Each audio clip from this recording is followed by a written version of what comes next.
Les meilleures nouvelles du 237, c'est ici et nulle part ailleurs. Écho 237 vous livre chaque fin de semaine les sujets saillants et croustillants qui ont captivé l'opinion. Bienvenue à tous, c'est l'émission Le Focus qui entre en scène.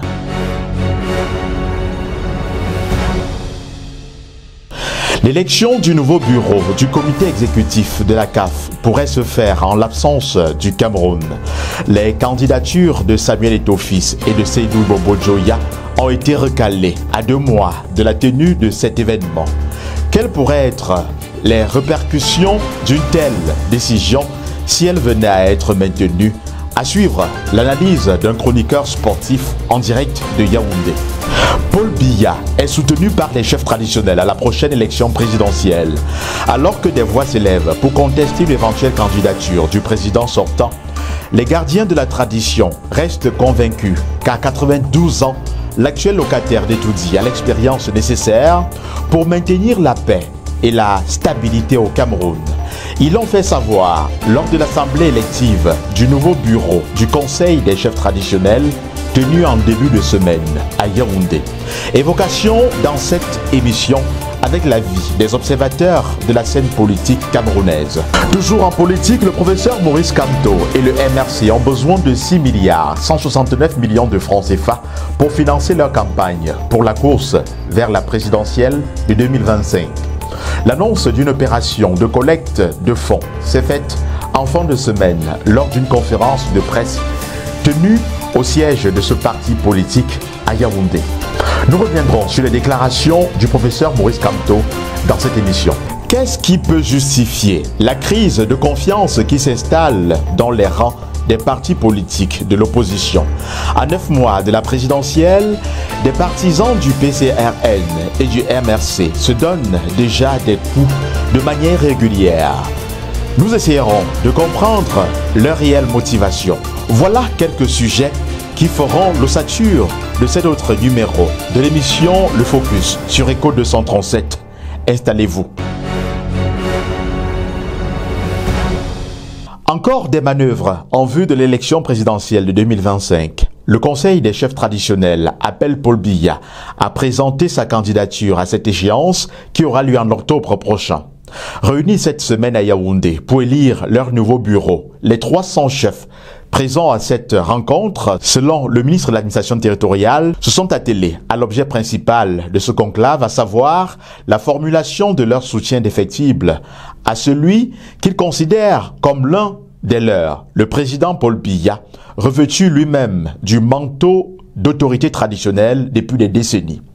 Pour les gardiens de la tradition, l'actuel chef de l'État, âgé de 92 ans, dont 42 au pouvoir, est un homme pétri d'expérience qui connaît mieux le Cameroun que personne. Ni la situation socio-économique du pays qui fait l'objet de vives critiques, ni la contestation récente d'une candidature de Paul Biya par des leaders religieux n'ont eu de prise sur la position des chefs auxiliaires de l'administration. Un appel à candidature diversement apprécié au sein de l'opinion, c'est le cas de ces observateurs de la scène politique au Cameroun. Écoutons. Personnellement, je dois être clair, je déplore cette façon de procéder parce que les chefferies traditionnelles à l'origine sont des gardiens de la tradition justement. Et aujourd'hui, le pouvoir de Yaoundé les a embastillés, n'est-ce pas, dans une sorte de famine où à chaque fois ils sont soumis à des tentations, ils sont soumis à des prébendes parce que il faut vivre pour décider de n'importe quoi. De toute façon, le rôle des chefs n'est pas de choisir un camp. Le chef est le père de tout le monde. Donc décider de se mettre à la traîne d'un candidat, fut-il président, montre en fait que nos traditions foutu le camp. Et c'est franchement déplorable. L'ancien ne veut pas dire qu'on doit oublier la misère des Camerounais. Tout le monde est d'accord que le Cameroun est dans le gouffre. Alors tout le monde est d'accord qu'on a envie de passer à autre chose. Alors que les chefs viennent, n'est-ce pas, donner l'onction pour quelqu'un qui est là depuis 42 ans et qui en réalité nous a entraînés dans ce chaos. Mais ça veut dire que même les chefs, quelque part, sont complices de tous ces désastres vers lesquels les Camerounais sont en train d'être conduits. Que ce soit d'une contribution des chefs de l'État par leur soutien envers le chef, je voulais dire une contribution des chefs traditionnels par leur soutien envers le chef de l'État, ou encore par qui d'autre, par n'importe quelle autre entité, personne, le centre d'intérêt devrait être la paix, n'est-ce pas, pour notre pays. Et pour cette paix, tout le monde devrait y contribuer. Le chef de l'État lui-même devrait peut-être revoir ses positions et peut-être voir là où des choses n'ont pas marché comme il l'aurait souhaité, et apporter également des améliorations pour que la paix règne au Cameroun. Parce que quand on voit tout ce qui se passe autour du Cameroun et dans le monde entier, on a peur, on a des enfants, on a des petits-enfants, et puis on veut conserver notre cher beau pays, on veut conserver le Cameroun dans l'unité, dans la paix. Et la participation de tous est souhaitée, hein, que ce soit des partis d'opposition, que ce soit des membres du gouvernement et n'importe quelle autre entité. Donc la sortie des chefs traditionnels, si c'est dans ce sens, mais bon voilà, qu'elle soit la bienvenue. Ça ne sert à rien de faire des polémiques. Ça dit que leur sortie soit à raison ou à tort, ou encore que la sortie des chefs traditionnels soit à raison ou à tort. Le plus important, c'est de trouver le point principal qui nous unit, c'est la paix au Cameroun. Toujours en rapport avec l'élection présidentielle de 2025, la sortie récente du leader du PCRN sur le réseau social TikTok, dans laquelle il dévoile les raisons de l'échec d'une négociation en vue d'une coalition avec le MRC à l'élection présidentielle de 2018, divise les militants de ces deux formations politiques à 9 mois de l'échéance électorale devant conduire au choix du nouveau chef de l'État camerounais. Qu'est-ce qui peut justifier cette attitude des leaders de partis politiques régulièrement dénoncés au sein de l'opinion? Écoutons cette réaction recueillie dans les rues. Depuis que les Camerounais ont vu que le chairman, par exemple, était le leader d'opposition par excellence, et qu'à un moment donné, on a essayé de convaincre John Fondé, le SDF, d'être traité de connivence avec le régime en place. Donc les Camerounais ont su qu'en réalité, l'opposition ne joue pas franc jeu. Et dans cette optique-là, depuis les élections 2018, il y a eu une rivalité énorme entre le PCRN et le MRC, dans le sens où tout le monde pensait qu'il devait faire une coalition.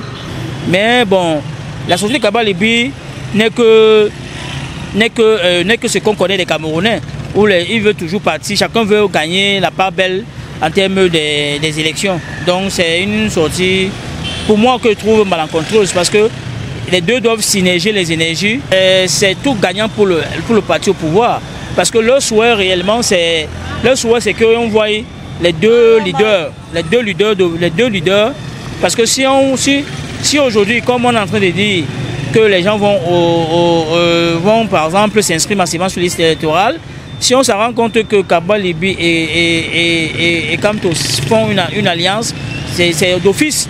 D'office, c'est le Cameroun qui gagne. Présidentielle 2025, le professeur Maurice Kamto dévoile les prémices de sa stratégie de campagne à travers l'annonce d'une collecte de fonds. 6 milliards 169 millions de francs CFA est la somme dont a besoin le MRC et son leader pour mener à bien leur campagne électorale en vue de la présidentielle de 2025. L'annonce de cette opération de collecte des fonds s'est faite jeudi dernier au cours d'une conférence de presse tenue au siège du MRC. Répondant à une question d'un journaliste concernant le moyen par lequel il sera candidat à cette élection, le professeur Maurice Kamto s'est montré explicite afin de dissiper tout malentendu. Voici quelques extraits sélectionnés des déclarations de Maurice Kamto lors de cette conférence de presse. La collecte des fonds que nous lançons ce jour est donc l'une des conditions indispensables à notre victoire électorale, c'est-à-dire à l'avènement du changement dans la paix et par les urnes qui nous conduira à un Cameroun nouveau, libre et réconcilié sur le plan politique, travailleur et prospère sur le plan économique et protecteur de tous les Camerounais sur le plan social. Notre opération de collecte de fonds se fait en conformité avec les lois pertinentes en vigueur. Elle est fondée sur l'article 13, alinéa 1er de la loi numéro 90/056 du 19 décembre 1990 relative aux partis politiques qui dispose que, je cite, « Tout parti politique peut recevoir les dons et les legs mobiliers provenant exclusivement de ses membres ou des personnes installées au Cameroun. » Fin de citation.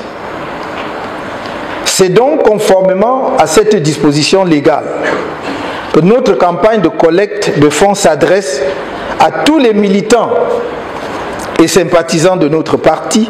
La collecte de fonds pour ma campagne électorale est menée dans la plus grande transparence.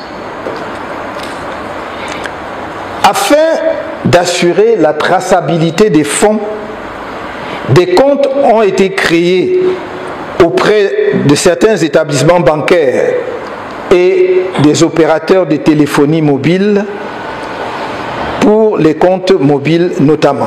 Je vous appelle donc tous à contribuer en toute sérénité afin d'être des acteurs de notre campagne victorieuse.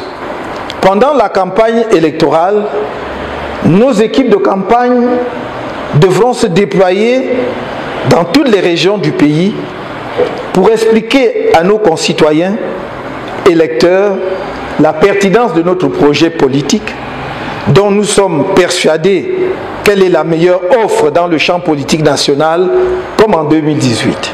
Les fonds à collecter devront par ailleurs nous permettre d'assurer la logistique de la campagne en termes de déplacement et d'acquisition des matériels et autres supports de communication tels que les gadgets de campagne.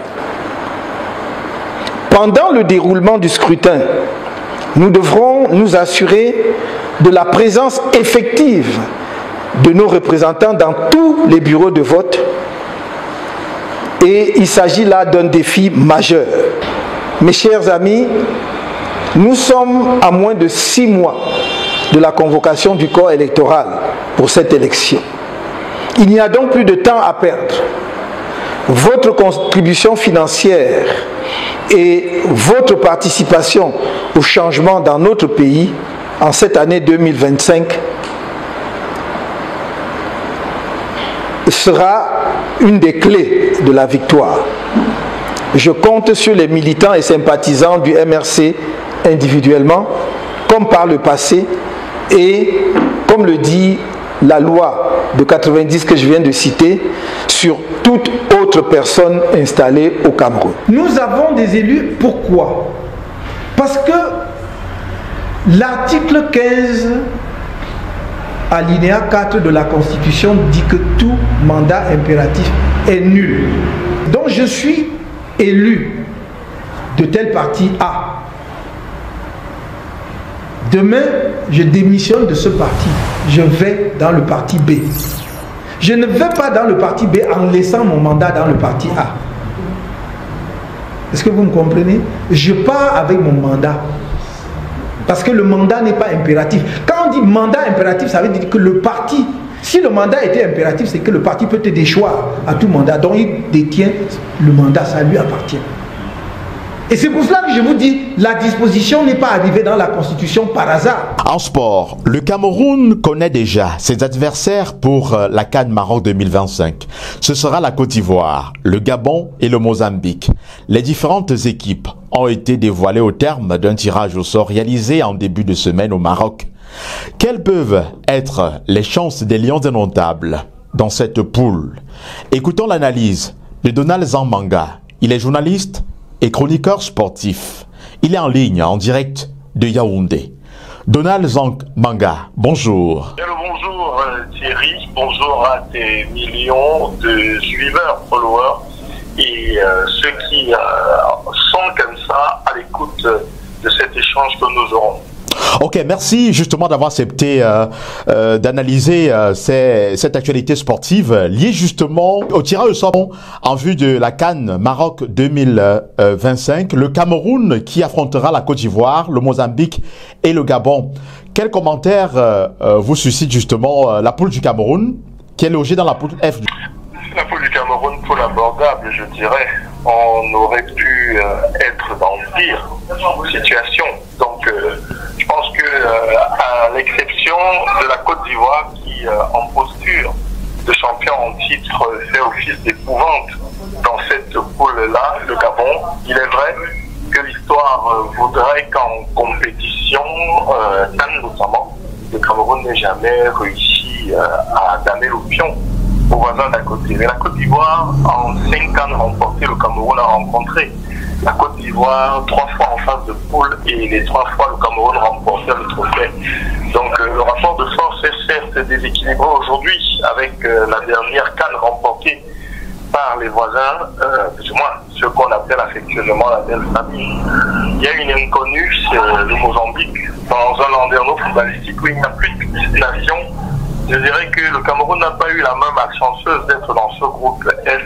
Maintenant, il faudra que le Cameroun combatte ses propres démons, parce qu'on le sait tous. Le grand adversaire du Cameroun a toujours été le Cameroun. Et au vu du climat social, je dirais socio-footballistique qui prévaut actuellement dans la tanière, je pense qu'on est loin d'être exempt d'un autre épisode assez kafkaïen. Donc du coup, je pense que c'est une bonne poule. Le Cameroun a ses chances, surtout que dans le format actuel, on peut même traverser au second tour en posture de meilleur troisième, ce qui ne fait pas de voix condamnée. Déjà à l'Euro, le Portugal avait remporté l'Euro en terminant meilleur troisième, ainsi que la Côte d'Ivoire récemment. Donc je suis de ceux-là qui sont optimistes pour la suite, surtout qu'on a 11 mois. 11 mois, c'est le temps de sortir tous nos cadavres du placard, de laver notre linge sale en famille et de faire la meilleure préparation possible. C'est vrai que Marc Brice, l'entraîneur des Lions notables du Cameroun, s'est montré assez sévère dans l'interview accordée aux confrères. Il a estimé qu'il n'a pas peur. Qu'il n'a pas peur justement de la Côte d'Ivoire, puisque c'est la Côte d'Ivoire qui semble être le meilleur challenger de cette poule des Lions indomptables du Cameroun. On sait que les rencontres entre le Cameroun et la Côte d'Ivoire drainent toujours beaucoup de polémiques. Mais il y a eu aussi de polémiques dans les propos de Marc Brice, où il a dit qu'il n'a pas peur des taux. Bon, beaucoup ont essayé de savoir pourquoi il a fait une telle déclaration. Eto'o est-il devenu subitement un adversaire pour les Lions indomptables du Cameroun? C'est vrai que ça va dans tous les sens depuis la sortie de Marc Brice. Parce que Marc Brice est quelqu'un doté de tous ses sens. Donc lorsqu'il prend une position, il s'appuie certainement sur des éléments probants. Je ne saurais entrer en profondeur pour avoir une analyse plus claire. Mais ce que je pense, c'est qu'il y a un passif. Déjà dans nos postures de chroniqueurs sportifs, on sait aujourd'hui que le billet, le ticket qu'on a eu à donner à Marc Brice pour participer à cette situation, du moins à cette cérémonie, l'exempter comme ça d'un répit quelconque. Donc Marc Brice s'est certainement fâché, ce qui est compréhensible pour tout être humain. Du coup, pour ce qui est de ses rapports avec Eto'o, pour faire la guerre, il faut être deux. Jusqu'à preuve du contraire, pour faire la guerre, il faut être deux. Donc, quelqu'un doit faire montre de grandeur parmi les deux. Si ce n'est l'un, c'est l'autre. Mais il faudrait que ce soit absolument le grand gagnant soit le Cameroun. Marc Brice c'est mal le dire. Il n'est pas camerounais. Je pense qu'il fait son job et maintenant il faudrait aussi qu'en face tout soit fait pour que Marc Brice ait des conditions idoines de travail. Parce que si vous devez entraîner une équipe et qu'on doit vous confisquer les ballons, si vous devez entraîner une équipe et qu'on doit vous confisquer le matériel, si on doit vous donner un billet d'avion, vous qui êtes pourtant l'invité principal de la cérémonie de tirage au sort, un billet d'avion qui stipule que le retour, c'est le même jour à minuit, c'est désolant. Surtout que quand vous vous plaignez même de ça, on dit qu'on va arranger la situation, on recule le billet de 3 heures seulement. Donc c'était un homme fâché, fâché comme chacun d'entre nous peut être fâché lorsqu'il subit assez d'injustice. C'est Marc Brice qui est dans la tanière, c'est lui qui sait ce qu'il vit au quotidien. Déjà, il y a le problème avec son adjoint. De mémoire d'observateur de football au Cameroun, chaque fois qu'un entraîneur est arrivé au Cameroun, il est arrivé avec son adjoint. C'était le cas avec Claude Leroy qui a ramené dans ses valises un certain Pierre Lechantre. Ça a été le cas avec le Sidorf qui a ramené un certain Patrick Kluivert. Pourquoi Marc Brice n'aurait pas le droit de travailler avec son binôme? Surtout qu'ils travaillent ensemble depuis, c'est une paire. On le voit au Real Madrid. Ancelotti travaille avec son fils. Ce que les employeurs lui demandent, ce sont les résultats. Comment vous pouvez travailler avec quelqu'un toute la préparation et le jour du match, celui qui fait l'entraînement? Vous l'avez dit, je suis un chroniqueur de sport. C'est-à-dire que je côtoie cette équipe au quotidien et que lorsqu'elle s'entraîne à Yaoundé, toutes les phases qui sont ouvertes aux journalistes, je suis là.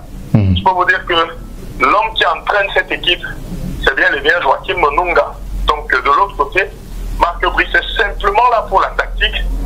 Et c'est même Monunga, lorsque vous regardez, c'est lui qui a un lien plus fort avec les joueurs. Donc comment ça s'explique que celui qui fait tout le travail, soit pour les désidérateurs et pour flatter l'orgueil de certains, mis dans les gradins le jour du match, Marc Brice peut avoir ras le bol. C'est un homme, comme je disais tantôt. Maintenant, Marc Brice n'est pas camerounais. Ceux-là qui doivent faire passer le Cameroun avant tout, avant leur égo surdimensionné, avant tout ce qu'ils pensent être, pourtant nous sommes tous des mortels, c'est bien ceux-là qui sont camerounais. Le Marc Brice, peut-être, l'ancien flic qu'il est, a une déformation professionnelle, il fait en sorte que l'homme n'ait pas peur du conflit. Mais on a 11 mois pour arranger ça, 11 mois pour que les choses reviennent à la normale. Une chose est certaine, tout n'est pas encore dit concernant cette crise entre le ministère et la Fédération camerounaise de football. Mais on va poursuivre cet entretien avec cette autre actualité liée à la mise à l'écart, on va dire simplement, à la mise à l'écart de Seydou Bobo Njoya et Samuel Eto'o-Fils, dont les candidatures au comité exécutif de la CAF ont été recalées. On ignore justement pour l'instant les raisons officielles de cette décision. Quelles peuvent être d'après vous les conséquences d'une telle décision de la CAF? Non, la CAF déjà saute une grosse épine du pied. Vous savez que depuis plusieurs décennies déjà, le Cameroun a toujours siégé en haut lieu du côté de la CAF. 3 décennies ou presque de magistère avec Issa Hayatou comme président. Et après on a eu des pions à des rouages essentiels. Je parlerai de Junior Bignam par exemple. Et le dernier en date, c'était le 4e vice-président chargé des compétitions, Monsieur Seydou Bobo Njoya. Donc quand je l'ai dit aujourd'hui que le Cameroun ne soit plus représenté au comité exécutif de la CAF, je pense qu'on est en train de tourner toute une page. Vous vous rappelez d'abord que le Cameroun perd la tête de la CAF par des manœuvres de certains Camerounais. C'est pas moi qui l'ai dit, c'est Issa Hayatou lui-même qui le disait dans l'une de ses dernières interviews avant qu'il ne passe des vies à trépas.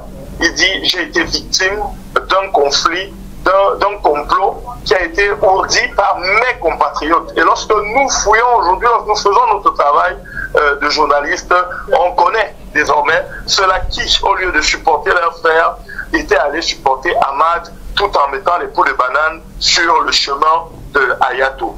Quand je l'ai dit, pour ce qui est de Seydou Bobo Njoya, c'était une décision, du moins une envie qui n'avait pas été cachée dans l'un des voices qui circulent, que l'on accorde comme ça la pérennité au président de la Fédération camerounaise de football, qui disait: je vais l'enlever à la FECAFOOT et j'irai l'enlever à la CAF.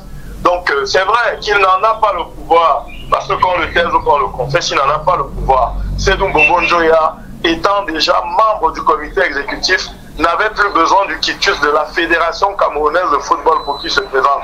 Donc il était déjà dans la maison. Ce qui élimine la candidature de Seydou Bobo Njoya. Vous savez que la fois dernière, il y avait une plainte du temps de son magistère. Et finalement, la CAF ne voulant pas remettre le Cameroun sous normalisation, la FIFA avait décidé que Seydou gère son mandat et qu'il organise l'élection pour entrer dans la légalité. Chose que nous avions trouvé bizarre parce qu'on s'est posé la question, comment on arrête quelqu'un qui a volé et on nous dit que c'est lui qui doit gérer ce qu'il a volé le temps que ça revienne à la normale. Donc c'est ce qui a été fait. Ça veut dire que Seydou est mal entré. Donc du coup, ça l'a un peu rattrapé. Pour ce qui est de la Fédération camerounaise de football avec son président, le président de la Fédération camerounaise de football, sachant que la FIFA, qui dit FIFA dit CAF, a décidé de faire de l'éthique et de la déontologie son cheval de bataille depuis l'arrivée de Gianni Infantino à la tête de cette fédération. Combien de têtes couronnées sont tombées pour les problèmes d'éthique et de déontologie? Je vais vous citer des messieurs comme Platini, je vais vous citer des messieurs comme son prédécesseur, Sepp Blatter. Ça veut dire que lorsque vous êtes convaincu d'un problème d'éthique et de déontologie, c'est la pire des sanctions qui puisse vous arriver. Ça veut dire que d'emblée, vous êtes inéligible partout. Ça, peut-être ils le savaient, peut-être comme certains ont trouvé une vache à lait à qui on chante les louanges sans jamais lui dire la vérité, parce que moi, je lui aurais dit, tu ne peux pas passer. Vous rejoignez justement certains observateurs du football qui estiment que, au regard de tous ces démêlés judiciaires, Samuel Eto'o-Fils aurait mieux faire de soutenir, à travers justement la Fédération camerounaise de football, dont il est le président, la candidature de Seydou Bobo Njoya. Et même s'il ne soutenait pas la candidature de Seydou Bobo Njoya, il pouvait prendre quelqu'un, même dans son comité exécutif, pour mettre à la place de Seydou Bobo Njoya. Il y a quand même des messieurs comme Nyamsi Mongué, qui lui sont fidèles depuis le début de son magistère chaotique. Il y en a plusieurs autour de lui qui auraient bien pu briguer ce mandat-là, parce qu'il fallait qu'on se le dise. Aucun texte de la CAF ne stipule que pour être membre du comité exécutif, il faut être président des fédérations. Non. Donc, il pouvait faire comme l'a fait au Sénégal, monsieur Sonko, qui, voyant qu'il est sur le coup de la loi électorale de son pays, parce que condamné, a fait une passe à Diomaye Faye, ne serait-ce que pour que le Cameroun garde sa position privilégiée à l'endroit où on fait le pain. Aujourd'hui, nous sommes en posture de ceux qui vont consommer le pain. Allez savoir si c'est un acte de patriotisme, allez savoir ce que ça signifie. On a comme l'impression qu'on s'est dit, comme je ne suis pas là, personne ne sera là. Et c'est dommage, chérie, c'est dommage. On va prier pour que ce soit ainsi. Merci infiniment, Donald Zambanga. Vous êtes journaliste et chroniqueur sportif. Vous interveniez depuis Yaoundé, où vous exercez. Merci infiniment. C'est sur cette actualité sportive que nous mettons un terme à cette autre édition de votre émission Le Focus sur Echo 237, la chaîne de valeur. Mesdames, Messieurs, nous sommes de plus en plus ravis de savoir que vous manifestez de plus en plus votre engagement à l'écoute de cette chaîne. Merci de continuer à nous encourager. N'oubliez pas d'inviter vos proches à commenter, à liker et en plus à s'abonner massivement sur Echo 237, la chaîne de valeur. Cette émission a été réalisée avec le concours de Luc Bonguet. Je suis Thierry Kouyaté, journaliste reporter d'Images pour le compte d'Echo 237. Merci de nous avoir regardés. À la prochaine. La deuxième édition des FNPN Awards approche à grands pas. Organisée sous le haut patronage du ministère des Arts et de la Culture, cet événement qui vise à récompenser les Camerounais et Africains qui se sont démarqués à travers des actions élogieuses, contribuant à la valorisation et la restauration de notre patrimoine culturel, suivi spécial pour cette édition, car plus inclusive avec la diaspora. Au programme, vendredi 21 février 2025, un grand match de gala de football ouvert au grand public. Samedi 22 février 2025, c'est l'apothéose dans la prestigieuse salle du Golden Hall de Bonapriso Douala avec la grande soirée des FNPN Awards. Les lauréats seront primés dans les catégories suivantes: prix promoteur culturel, prix de l'entrepreneuriat, prix de l'innovation, prix promoteur de la langue maternelle camerounaise, prix promoteur culturel de la diaspora, prix meilleure association culturelle camerounaise, meilleure association de la diaspora, prix personnalité camerounaise de la diaspora, prix grandes œuvres culturelles, prix acteur de la vie sociale, prix de l'artisanat, meilleur artiste musicien et musicienne, prix du journaliste et animateur, meilleur comédien, meilleur humoriste, meilleur groupe de danse patrimonial, meilleur influenceur, influenceuse web, prix de l'excellence africaine, prix spécial du sport camerounais, prix du jeune entrepreneur, etc.